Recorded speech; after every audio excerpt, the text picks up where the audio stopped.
Alright, hey guys, today I'm going to be showing my basic tutorial for Bazaka. First I'm going to start with the mastery and how I set my masteries up. There are I'll say there's about two or three ways I actually use my Bazaka masteries, but let's start first with the PvP setup that I use. Okay, I'm going to reset it actually, just so I can walk through it as you guys watch as I do my build. For PvP, Bazaka, I tend to go with, obviously, I go with the two hand. The two hand damage, I lean towards adding in focus. I used to do crit power, but with the new toughness sets, I'm not even sure if crit power will be a good choice. Hold on. Well, obviously, I would go with invincibility. I usually leave it at 8 out of 10 or 10 out of 10. I'm gonna go with 10 out of 10. I go with 10 out of 10 two hand mastery. I go with 7 out of 10 for the focus. Well, to those new to Bazaka and new to Guardians, the more focus you have, the more elemental damage that gives. So that's always a good thing. So then I go for crit power. The reason I'm a crit power junkie is not because of damage. A lot of people think of crit power as damage. I think of crit power as heals. Crit power is increasing my heals, thus survivability. And in PvP, you need to know to balance the two. Well, some people don't mind, but me, I like to have a good balance, or else you're gonna be a glass cannon and you can feel pretty bad about yourself when you jump in, meet a glass, and you shoot your cannonball and no one fucking gets hit by it, and then you die. 'Cause that is often, often the scenario for you glass cannon lovers, especially if they get used to your fighting style. They're pretty much going, "Oh, he's about to shoot his cannon, so let's just avoid him." So you're gonna need some type of fail safe and some variants of tricks to the trade if you want to be a good guardian.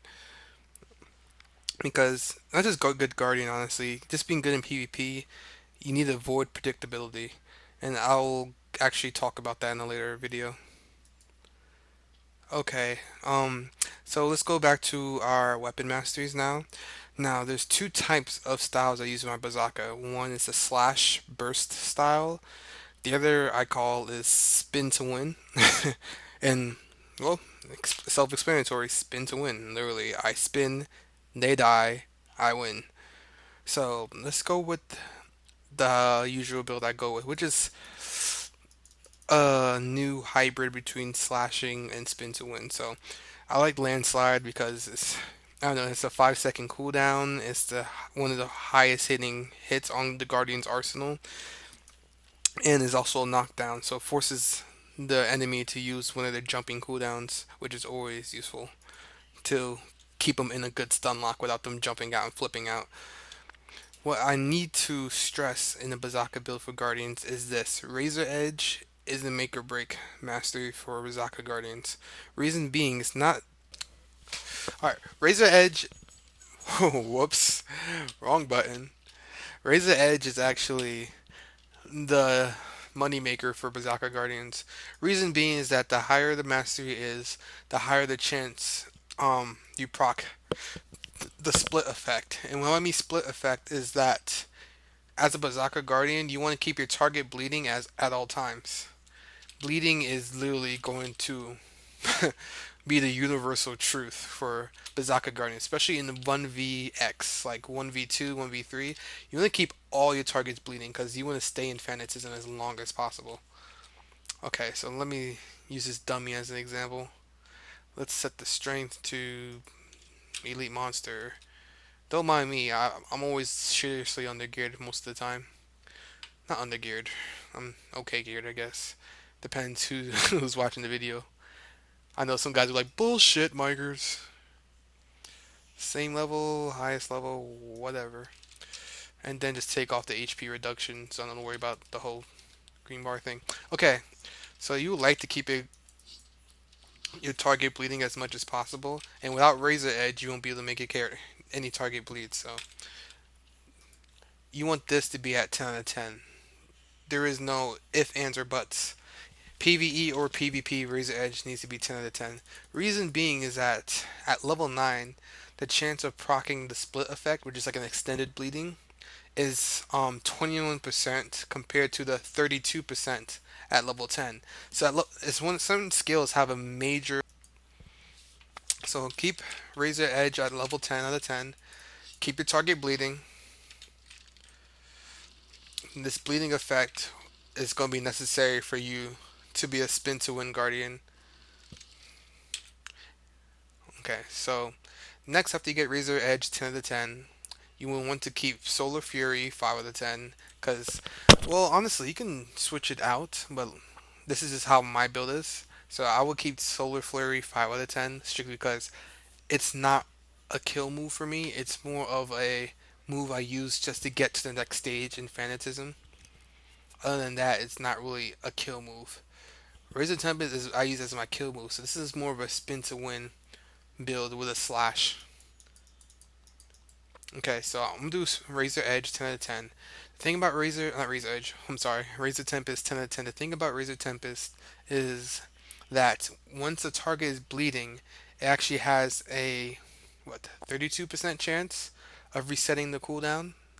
And if you have multiple targets bleeding at the same time, the chances is even higher because all you have to do is proc one of these 32% split effects on one of those targets and you get to spin again.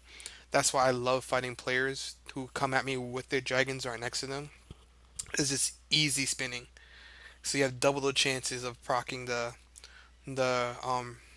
timer for the cooldown. So let's see if we can get one going. It's RNG based, so it might I might get it my first try. But so you get your target bleeding, start spinning. Ah, didn't get it that time. Oh well. Let's wait a couple more times. One thing I don't like about Razor Tempest is I can't animation cancel Razor Tempest, and I'll show you what I mean by animation canceling because this skill is animation heavy and the cooldown's 15 seconds. And in a fast paced game like Dragon's Prophet, 15 seconds can feel like a long ass time. Oh god, folks, my RNG is shit. Maybe this is my punishment for rarely playing. Okay, I'm gonna skip that for now. I'll get back into it once I've completed the build and I'll talk more about it. All right, so next after after 10 out of 10 Razor Tempest, let's go with 1 out of 10 Merciless Grasp. To Guardians who don't know, 5 out of 10 Merciless Grasp can be very helpful. Back at the 98 cap, I used to roll with a 5 out of 10 Merciless Grasp and took away these 5 points from Razor Tempest just to give the dizzying effect that Merciless Grasp does. So when I mean dizzying effect is that at 5 out of 10 Merciless Grasp, whenever you pull a target, it inverts their camera controls, so it makes their and a lot of people who don't know that or who's not used to inverse and can't adjust quickly usually panic and end up running the wrong way or something like that. It really just prolongs the stun and the confusion, and you can use that to utilize that time frame for more attacks. Okay, so 1 out of 10 Merciless Grasp is also. I'm gonna show you another reason why Merciless Grasp is detrimental for a two-hand Bazaka Guardian. But let's move on to Slash. Slash, honestly, Slash is probably like my favorite skill on the Guardians. Maybe because I'm kind of an adrenaline junkie. I listen to like metal and like rock music while I'm like PvPing because I just like the rush when I'm fighting. So Slash, it just has a level of disrespect to it. Like the way the sound effect and just the way it just launches people in the air, it's like, yeah, bitch, yeah, I'm totally about to smash you. So I love Slash. I mean, especially before the God Masteries, I was able to slash people for like half the HP. Oh my god, that feeling of what the fuck in their face, not in their face, but I can feel it through the computer screen. Like they're like, what the fuck when they get slashed and they pretty much die from a simple slash. Anyway, Slash is a good move, one, because it's a crowd control move, and two, because of the bonus effect at 10 out of 10. Now, a lot of people don't use Slash, I don't know why, but Slash in PvP, not PvE, but Slash in PvP is the most useful skill you will ever fucking need. I mean, it is the most useful skill. It it could turn a chain of attack to a random burst, and leaving your opponent feeling like, what the hell happened? My HP is gone. And the reason being is that it causes a float effect. And when the character is in the air for 2.5 seconds, they get hit for 56% more damage. And if you know the right chain of attacks to do in 2.5 seconds, which I do, and I'll explain later in the video, you can you, you can almost kill someone. Like, you can either kill someone or you can almost kill someone. Thanks to the toughness patch, I don't think you can kill anyone with any quick burst skills. But prior to the toughness patch, you can kill anyone in like 2.5 seconds with that combo. And if you need proof, it's in volume 4. I'll probably tag the times when I actually use this Bazaka combo to kill people in like 2.5 seconds using slash. And you can watch it over and over again. Slow mo it. You'll see the combo all in one go. And you'll see how fast a Guardian can kill a player using this slash combo. Okay, well, next I would like to further go to Sandart. And Sandart is. Sandart is my bread and butter for survivability. The motto for me in Dragon's Prophet is you stay still, you die. Plain and simple. Movement equals survival. St- Stagnation and staying still will pretty much equal easy focus fire on you. So those shield block spammers, those parry spammers, those all those people who like to stay in the same spot. Believe it or not, people have aggro in their brains. When they see a target that is staying still and is actually relevantly close to them, they subconsciously focus their fire on you because you just seem like the easiest kill at the moment because you're staying still. So, just that goes without saying. If you're two end guardian, especially if you're a two end guardian who refuses to use parry, you're pretty much gonna need Sandart, or just expect a short life expectancy, because Sandar gets you out of curse. Well, it gets you, but it gives you mobility and curse. It lets you move from traps.